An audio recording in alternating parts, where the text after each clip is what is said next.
Nous arrivons au moment de la prédication de la parole de Dieu.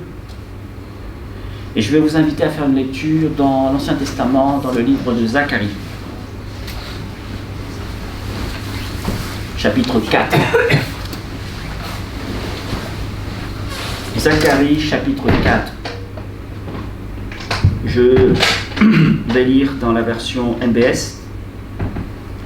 Le messager qui parlait avec moi revint et me réveilla comme un homme que l'on réveille de son sommeil.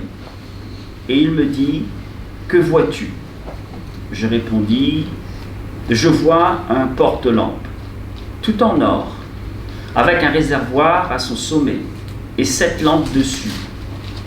Il y a 7 becs sur les 7 lampes qui sont à son sommet. 2 oliviers le supplombent, l'un à la droite du réservoir et l'autre à sa gauche. Je demandais au messager qui parlait avec moi, « Qu'est-ce donc, mon Seigneur ?» Le messager qui parlait avec moi me répondit, « Ne sais-tu pas ce que c'est ?» Je répondis, « Non, mon Seigneur. » Et il me dit, « Voici la parole du Seigneur pour Zorobabel. Ce n'est pas par la puissance, ce n'est pas par la force, mais c'est par mon souffle, dit le Seigneur des armées, ou par l'Esprit. Qui es-tu, grande montagne, devant Zorobabel ?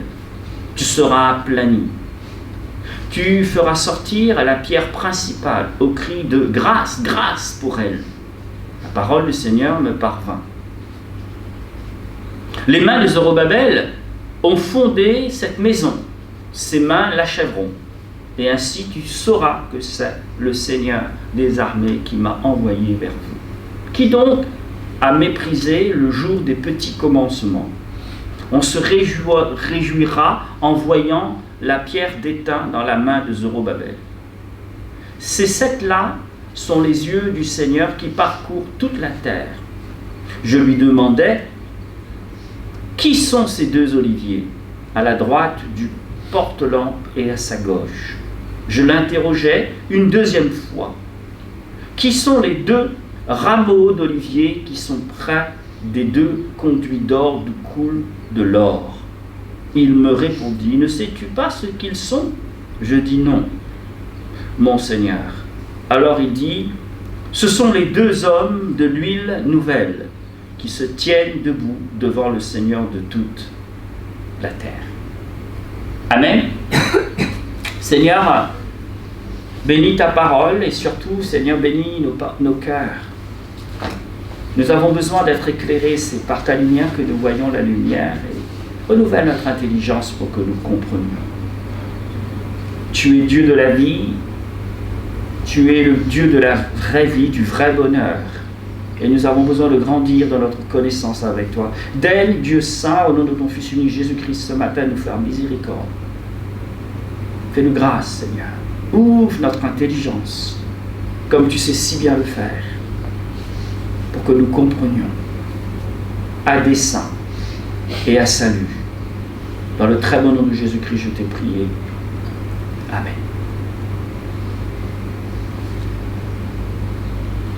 Ne vous êtes-vous jamais senti démuni devant un travail à accomplir? Vous vous êtes dit, comment vais-je parvenir à accomplir la tâche qui m'a été donnée de faire? Alors, vous avez peut-être plongé les regards dans certaines méthodes. Et pour préparer cette prédication, j'ai fait une petite recherche sur Internet. Et il existe des méthodes en 5, 6, 7, 8, 10 étapes, voire beaucoup plus, qui nous expliquent ce qu'il convient de faire pour bien réussir un projet.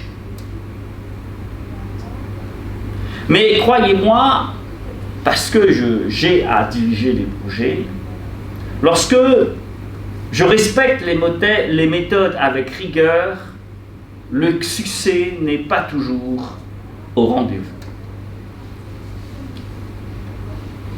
Et j'ai lu aussi que, encore, cette méthode est 10 clés pour réussir sa vie.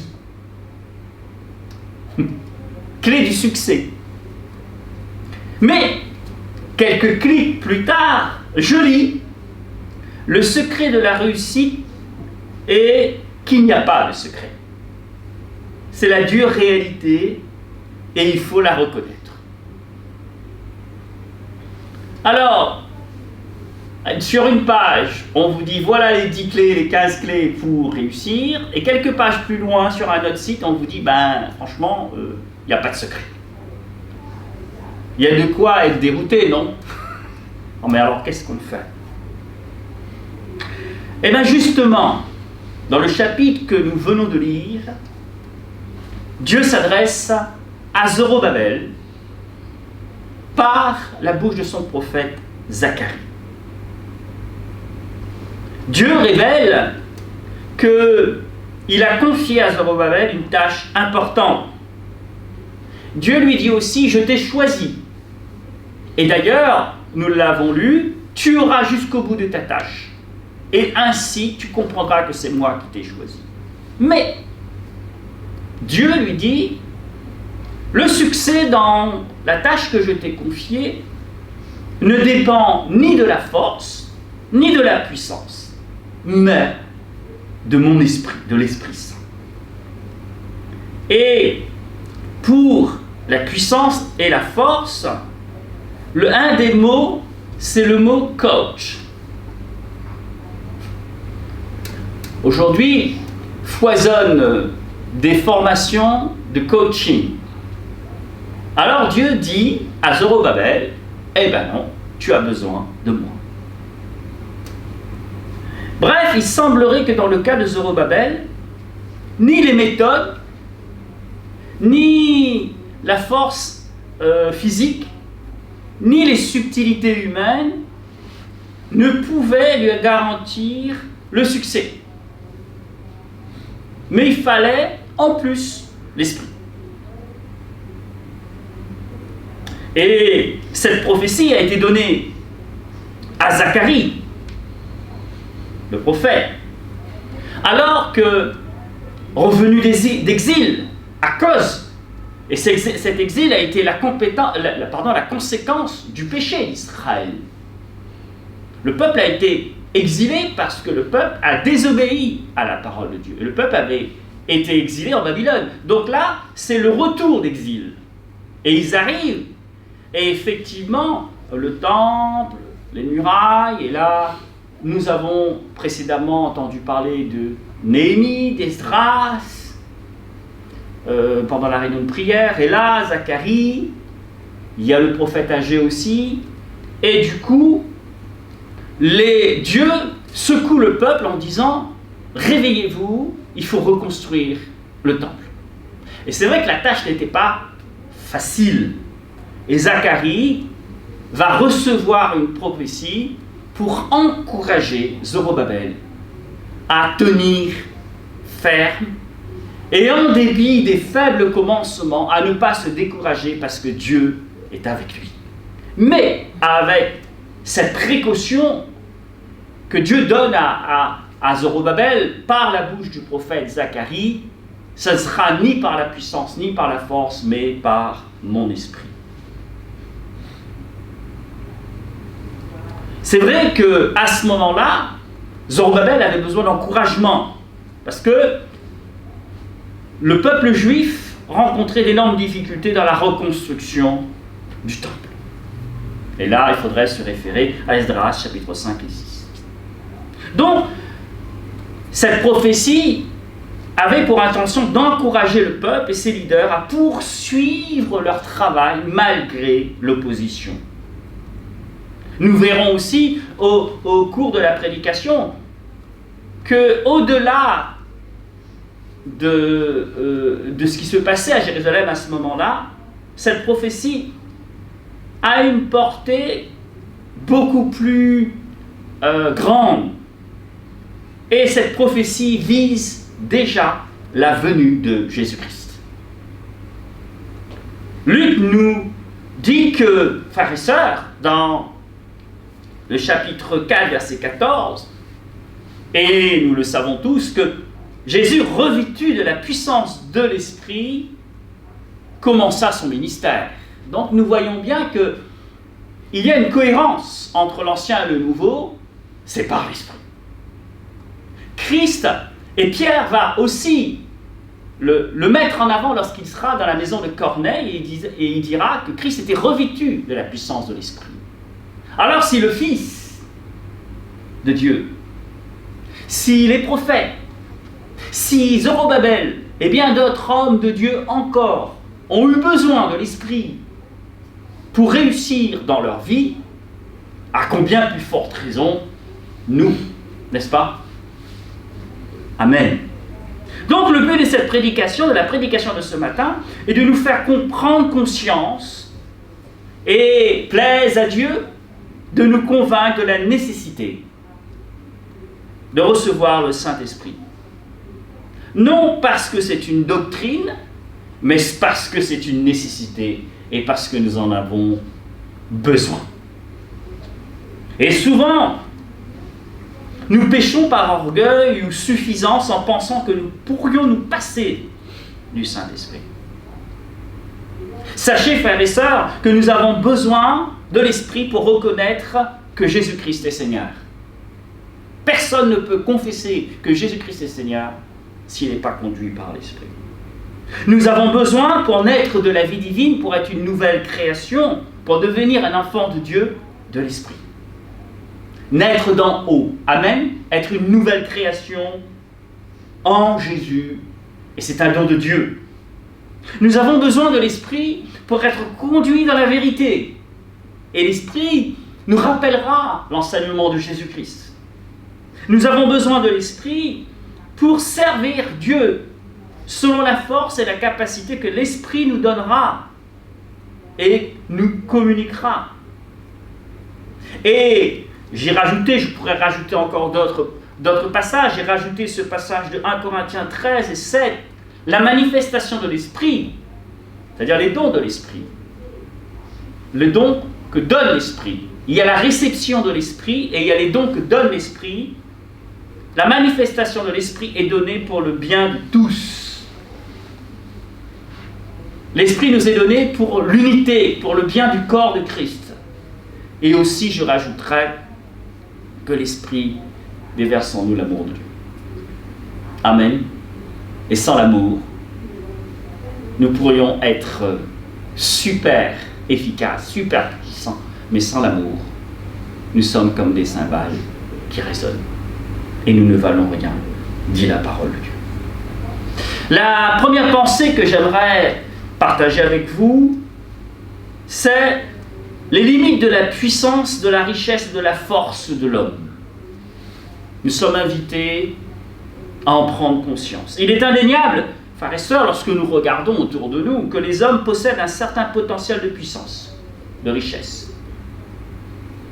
C'est le sens de ni force et puissance. Mais jusqu'au jour où ils doivent admettre les limites de tels pouvoirs. La capacité humaine peut avoir une certaine efficacité intellectuelle.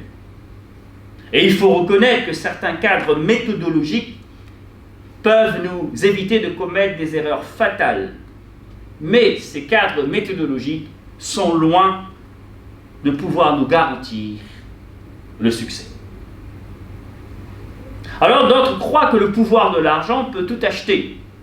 Et certains pensent que la violence, par la violence, parce que la fin justifie les moyens, par la violence, on atteint les objectifs. Non, c'est ce que dit cette parole, ni par la puissance, ni par la force. Ces méthodes nous permettent d'obtenir passablement des choses. Et, frères et sœurs, attention, la fin, les fins ne justifient pas les moyens.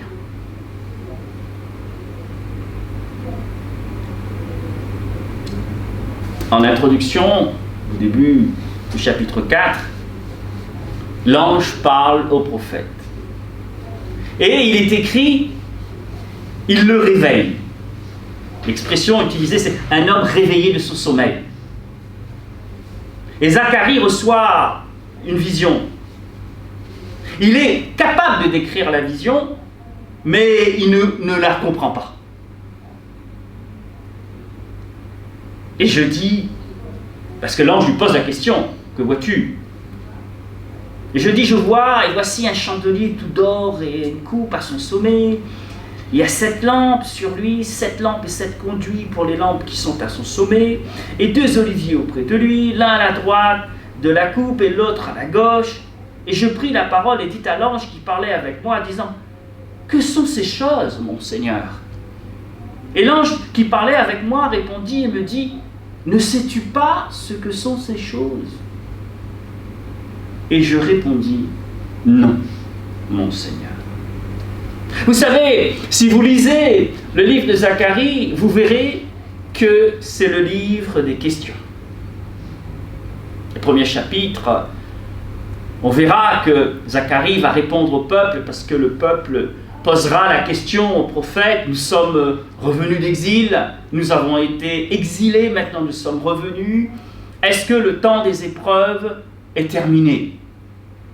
Est-ce que les épreuves sont terminées? Est-ce que enfin nous allons voir la bénédiction décrite par nos prophètes?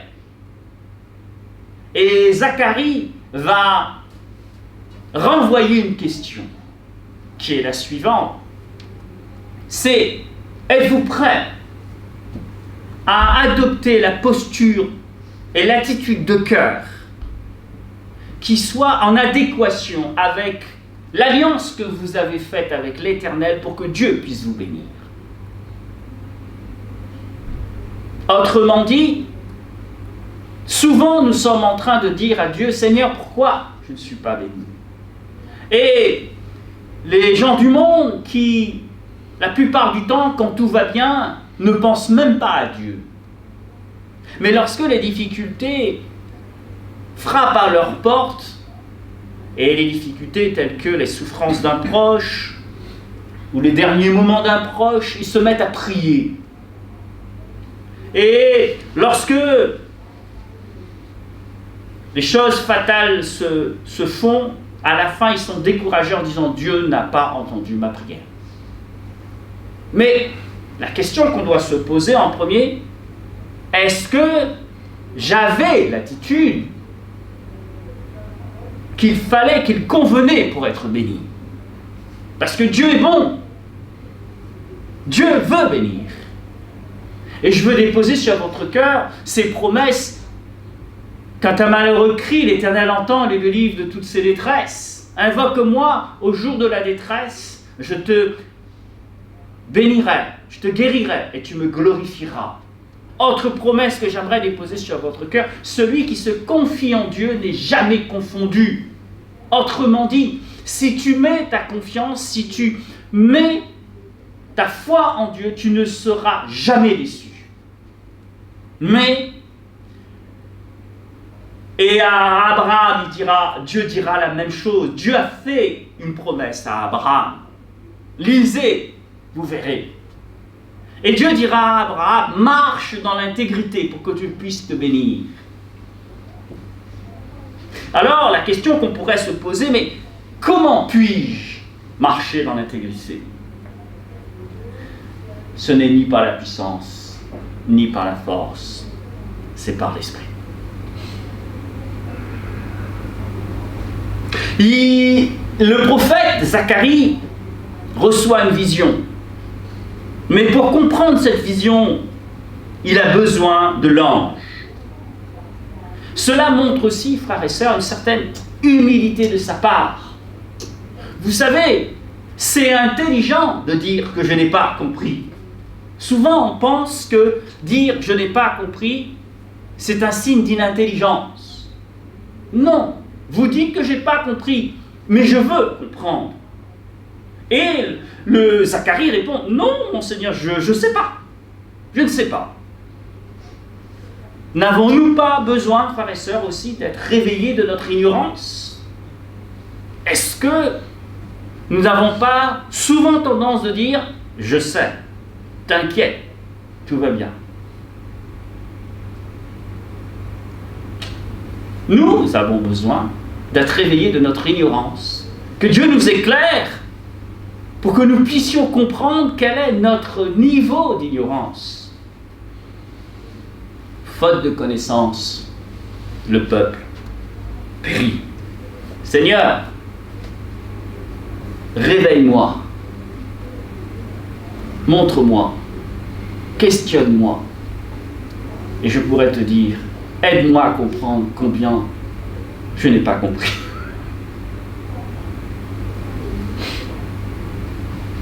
Seigneur, ce matin, fais-nous grâce, fais-nous miséricorde, touche notre cœur, renouvelle notre intelligence pour que nous comprenions. Parce que nous voulons apprendre tes vérités, renfermées dans ta parole. Et tes vérités sont bonnes parce que c'est ta vérité qui a franchi les livres et qui guérit. Frères et sœurs, aussi prenons conscience que notre homme, notre femme naturelle, ne peut pas recevoir les choses qui sont de l'Esprit de Dieu. Car elles lui sont une folie. Et par notre approche, notre nature, on ne peut pas connaître les choses de Dieu. Parce que c'est spirituellement parlant, c'est spirituellement qu'on peut comprendre les choses de Dieu. Donc nous avons besoin de Dieu pour comprendre. Nous avons besoin de Dieu pour saisir le sens caché de la parole, de sa parole. Comme le prophète, il a besoin de l'ange pour comprendre la vision. Il nous faut l'Esprit de Dieu. Afin de grandir dans la connaissance de Jésus. Et cette connaissance, frères et sœurs, elle ne doit pas nous rendre orgueilleux. Cette connaissance doit nous fortifier notre foi en Christ. Et là, je voudrais apporter un peu d'équilibre dans ce que je viens de dire. Je ne suis pas en train de vous dire que c'est par votre connaissance que vous êtes sauvés. Ce que je suis en train de vous dire, c'est par la foi en Jésus-Christ que vous êtes sauvés. Mais ensuite, il convient de grandir, de fortifier votre foi en grandissant dans la connaissance de la parole de Dieu. Et cette connaissance doit fortifier encore plus votre foi en Christ et votre attachement à Christ. Amen. Christ est la lumière du monde et nous sommes aussi appelés à être des enfants de lumière.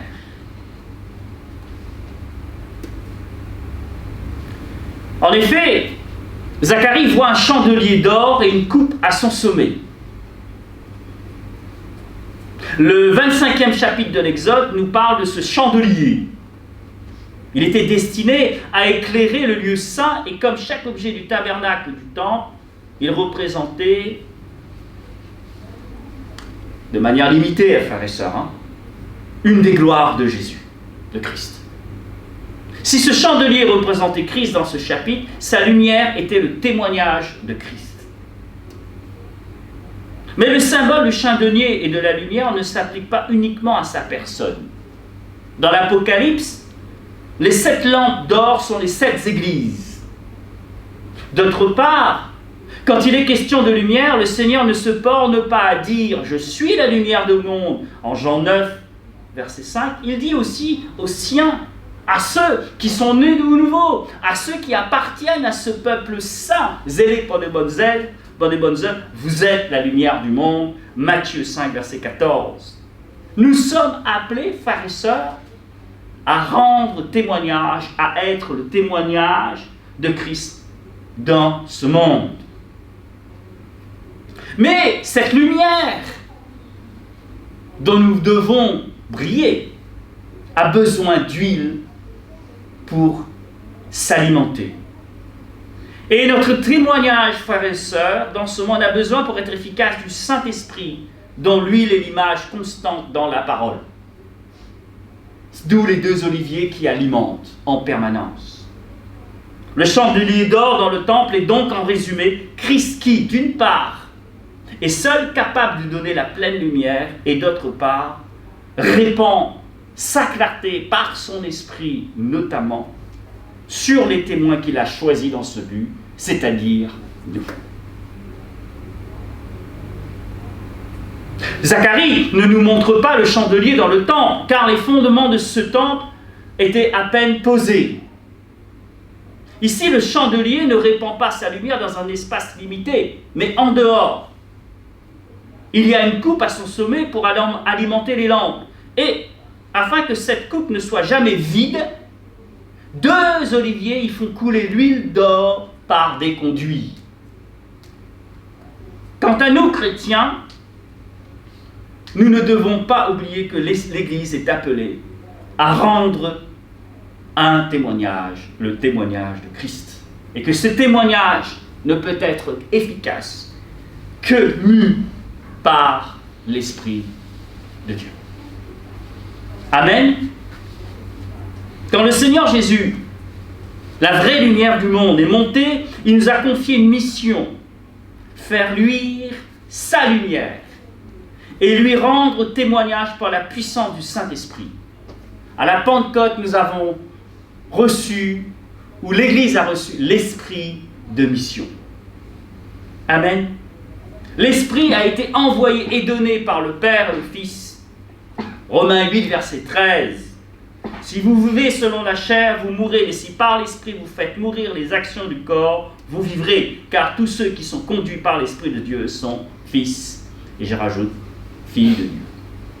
Amen. Nous en avons besoin. Le deuxième grand paragraphe de ma prédication, par son esprit, Christ donne à son Église d'être la lumière. Christ au centre de tout. En Zacharie, la personne du Seigneur Jésus est le centre. Son peuple y est associé avec lui. L'huile qui alimente le chandelier est fournie par les 2 fils de l'huile, les 2 témoins. Et je vous lirez chapitre 3 et vous verrez que le premier témoin c'est Josué. Alors ça n'a rien à voir avec le Josué qui a conduit le peuple d'Israël et qui a pris le relais de Moïse. Non, c'est un sacrificateur. Josué. C'est le premier témoin. Le deuxième témoin, c'est Zorobabel. Et la clé de compréhension des 2 témoins, Josué est sacrificateur. Zorobabel, il est dans la lignée royale de David. Sacrificateur et roi.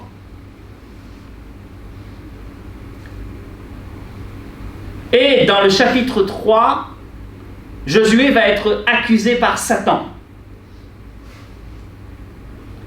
Et il va être revêtu d'une nouvelle tunique qui va le rendre pur parce que sa tunique est sale. Et certains commentateurs disent qu'à ce moment-là, il portait le péché d'Israël. Et Satan l'accuse. Mais il y a un ange qui ôte ses vêtements et lui donne un autre, dont les accusations de Satan ne tiennent plus. Donc, Josué est un type de sacrificature de Christ. Vous me suivez? Est-ce que vous me suivez? Notre chapitre 4, nous montre Zorobabel dans son extrême faiblesse, mais, comme je l'ai dit tout à l'heure, il est dans la lignée royale de la descendance de David. Donc, il est roi. Zorobabel est donc un faible rejeton de la race royale, mais il est faible. Vous voyez à quoi j'en veux en venir. Mais l'Éternel s'adresse à lui et lui dit, ni par force, ni par puissance, mais par mon esprit. Quel encouragement pour un homme abaissé d'apprendre que Dieu ne lui demandait ni force, ni puissance, mais que Dieu lui dit, je vais te donner mon esprit pour que tu puisses y arriver. Amen. Alléluia. Et nous pouvons aussi, frères et sœurs, appliquer cette parole à nous-mêmes. Aujourd'hui, tu as peu de force, dit le Seigneur Jésus. Mais je te relèverai, te fortifierai grâce à mon esprit. C'est ce que dit Jésus à l'église de Philadelphie dans l'Apocalypse. Tu as peu de force. Il encourage les siens dans leur état de faiblesse extérieure devant les prétentions du monde religieux à la force et à la puissance, à se confier dans son esprit. Et Jésus veut nous donner de l'assurance. C'est par son esprit qu'on triomphera. Frères et sœurs, nous pouvons compter sur son esprit. Ce n'est ni par la puissance, ni par la force, mais c'est par son esprit que Dieu va agir dans notre infirmité pour nous rendre capables d'accomplir ce que nous devons comme accomplir. Et nous sommes un peuple zélé, saint, pour accomplir les bonnes œuvres que Dieu a préparées d'avance. Amen.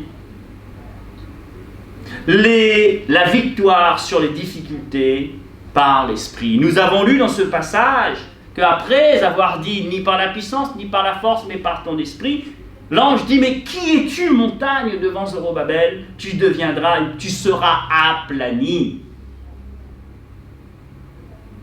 Dieu est en train de lui dire, par mon esprit, les difficultés qui sont devant toi vont être balayées. Amen. Et je me permets, c'est sans doute à ce passage que Jésus fait allusion quand il dit à ses disciples, dans Matthieu chapitre 17, verset 20, « Si vous aviez de la foi comme un grain de sénévé ou de moutarde, vous diriez à cette montagne, transporte-toi d'ici là, elle se transporterait, et rien ne vous serait impossible. » Autant où nous sommes, frères et sœurs, qu'est-ce que le Seigneur est en train de nous dire? Qu'une foi aussi grosse qu'un grain de moutarde peut faire tomber les obstacles que Satan et le monde peuvent nous opposer par la foi en Jésus-Christ. Ce n'est pas une question d'envergure, ce n'est pas une question de grosseur, c'est une question de mettre sa foi en Jésus. En Jésus. Amen. Au temps de Zacharie, toute la puissance des ennemis ne pouvait pas s'opposer à l'action de l'Esprit de Dieu pour la restauration de son peuple.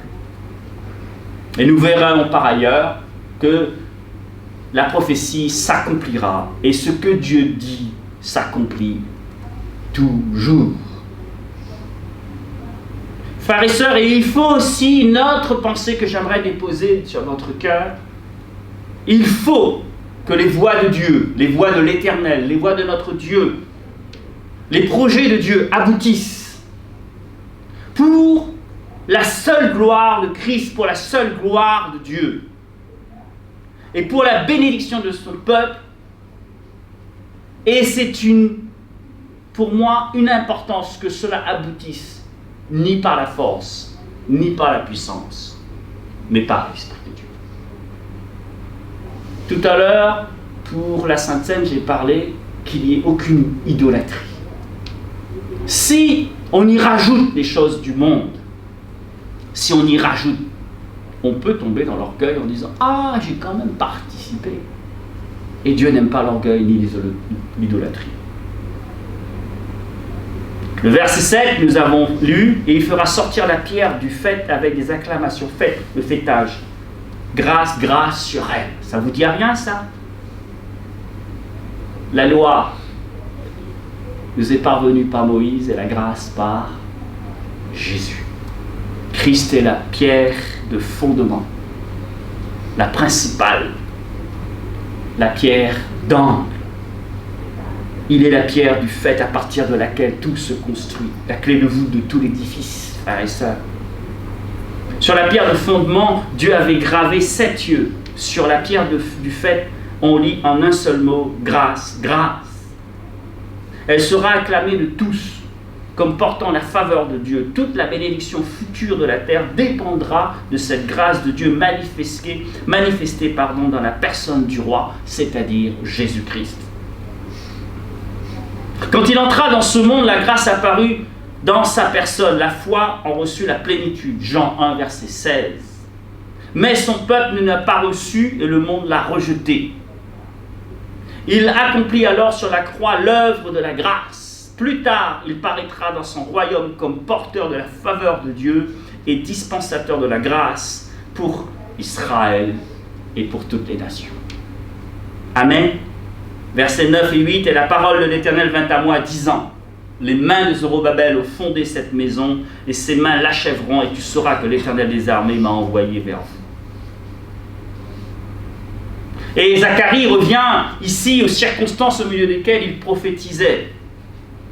Zorobabel, dit-il, achèvera la maison dont il a posé le fondement. Et cela eut un accomplissement historique. Et aussi, frères et sœurs, il y a un encouragement car qui a maîtrisé les faibles commencements? Oh, aujourd'hui nous ne sommes pas très nombreux. Mais Dieu néglige pas les faibles commencements. Il bénit pour peu qu'on reste attaché à lui. Amen. Avec ses règles, avec sa force. On n'amène pas des idoles, on n'amène pas de feu étranger, on ne va pas chercher. On peut peut-être utiliser, Seigneur, est-ce que je dois utiliser? Mais c'est que Dieu sanctifie et renouvelle notre intelligence pour que nous puissions utiliser à bon escient ce qu'il met à notre disposition. Frères et sœurs, c'est une chose que de rebâtir le temple à ce moment-là, le temple à Jérusalem. C'est une chose. Et Dieu dit qu'il faut la rebâtir. Il faut rebâtir le temple. Et il va encourager Zorobabel et tout le peuple. Mais nous, frères et sœurs, nous n'avons pas à bâtir un bâtiment. Non. On a à bâtir quoi? On a à bâtir avec Christ. Parce que c'est lui qui bâtit son Église. Nous sommes invités à participer, à former. C'est dans ce sens que nous sommes appelés à bâtir. Nous sommes appelés à former une maison spirituelle, composée des âmes nouvelles, des pierres vivantes, édifiées, sauvées par la grâce, sur le fondement qui est Jésus-Christ. Il nous suffit de le faire, frères et sœurs, même s'il y a des faibles commencements. Écoutez-moi bien, il nous suffit de le faire avec un cœur entièrement dévoué au Seigneur. Car le Seigneur ne méprise pas les petites choses, ne méprise pas les faibles commencements. Et sachez aussi le verset 10 où il est dit, car ils se réjouiront, ces sept-là, et verront le plomb dans la main de Zorobabel, ce sont les yeux de l'Éternel qui parcourent tout. Le Seigneur voit tout sur toute la terre. Parcours, il voit tout. Les 7 yeux de l'Éternel gravés sur la pierre de fondement du temple nous sont présentés maintenant comme parcourant toute la terre, et on le retrouve dans Apocalypse chapitre 5 verset 5. L'Esprit de Dieu dans sa plénitude aura de la joie à voir le travail de son temple achevé, l'Église de Christ. Le plomb, la fille, la ligne. Quand j'étais à l'île de la Réunion, j'ai vu des maçons bâtir des maisons. Et effectivement, il y avait le fil de plomb pour mesurer que c'était droit. Et dans cette image, c'est pour montrer Dieu accomplira ce qu'il a décidé de faire. L'Esprit de Dieu, dans sa plénitude, aura de la joie à voir le travail de son temple achevé. Seigneur, frères et sœurs, continuons à travailler au sein de l'Église ressource. C'est l'Église de Christ. Amen. Persévérons, ne nous décourageons pas. Et demandons, Seigneur, remplis-nous. Que ton esprit que tu nous as donné et qui nous a permis de devenir enfants de Dieu puisse prendre toute la place. Le plomb entre les mains de Zorobabel, c'est pour rassurer et aussi pour y placer la pierre de faite. Et toute la solidité de l'édifice, c'est-à-dire l'Église, ne tient parce que Christ remplit cette Église de son esprit. Et vu qu'il y a un seul esprit, une seule foi, nous sommes unis. Amen. Peu importait à ce moment-là la faiblesse du peuple d'Israël. Dieu les encourage en leur disant « Ne vous inquiétez pas, je suis avec vous. » Et nous, peu importe nos faiblesses, Dieu les connaît. Il nous guérira, nous délivrera de nos faiblesses. travaillons pour le Seigneur. L'Esprit qui parcourt toute la terre se réjouira de voir les choses que Dieu nous a confiées être achevées selon les règles que Dieu a fixées. Dieu se réjouira de voir que les choses sont en ordre sous le gouvernement de son Fils, Jésus-Christ. Et frères et sœurs, le désir de nos cœurs, c'est cette Église qui est le temple que Dieu nous appelle à construire avec lui. Le temple de Dieu, la maison spirituelle dans laquelle Dieu se manifeste par la puissance de son esprit. Et nous nous réjouissons que l'Église ressource, qui est l'Église de Christ, soit le lieu de rassemblement de tous ceux que Dieu sauvera. Et que le désir de nos cœurs, c'est que cette Église ressource, nous puissions voir Christ. Et que dans cette Église, nous puissions voir qu'il est au centre de tout.